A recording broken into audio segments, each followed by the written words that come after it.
ჩემს კოლეგებს და განსაკუთრებით თქვენი მთელი ცხოვრება მიუძღვენით კულტურას. მანამდე არ გავაკეთებდი ამ სახელმწიფოს მიულოცავ ყველა იმათ.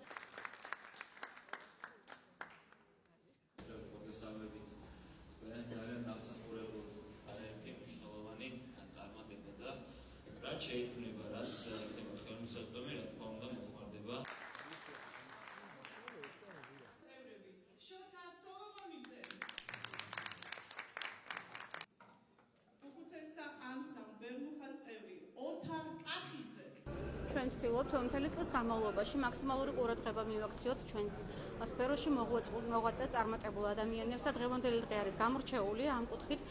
დღეს 62 დამსახურებულ ღვაწლმოსილ ადამიანს, ვინც თავისი ცხოვრება მიუძღვნა კულტურის სფეროში მოღვაწეობას და არიან წარმატებული ადამიანები, დღეს გადავეცით სიმბოლური ფულადი ჯილდო, მადლობის სიგელები და კიდევ ერთხელ გადავუხადეთ მადლობა მათი გაწეული ღვაწლისთვის, მიულოცეთ შობა ხელიწერი და უშუალოდ ჯანმრთელობა და კიდევ მრავალი მოღვაწეობა ეს ადამიანები დღესაც აგრძელებენ აქტიურ მოქმედებებს, არიან მასწავლებლები, ბიბლიოთეკარები და ჩვენ ვჯერა რომ ისინი დიდხანს დარჩებიან კიდევ ჩვენთან ერთად. იცით რა არის?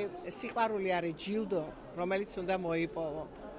როცა შენს ქალაქში, შენს მეგობრებში, შენს კოლეგებთან ერთად ასეთი სიფო და სიყვარული იღვრება აი ამ ტაძარში, სადაც მართლა ძალიან ბევრი წლები დავყავი.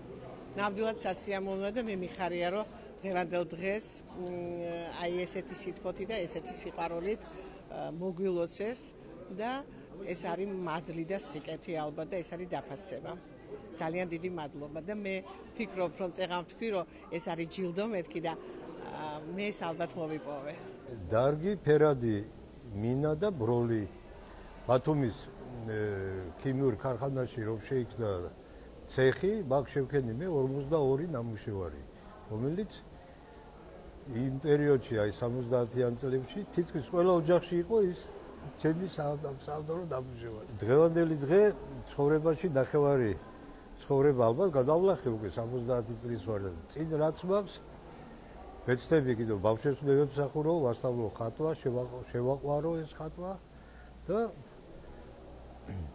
იმედით ვიყოთ რა, იმიტომ ხელოვნება არის ჩვენი სილამაზე, ჩვენი იმედი და ჩვენი ხვალინდელი დღე.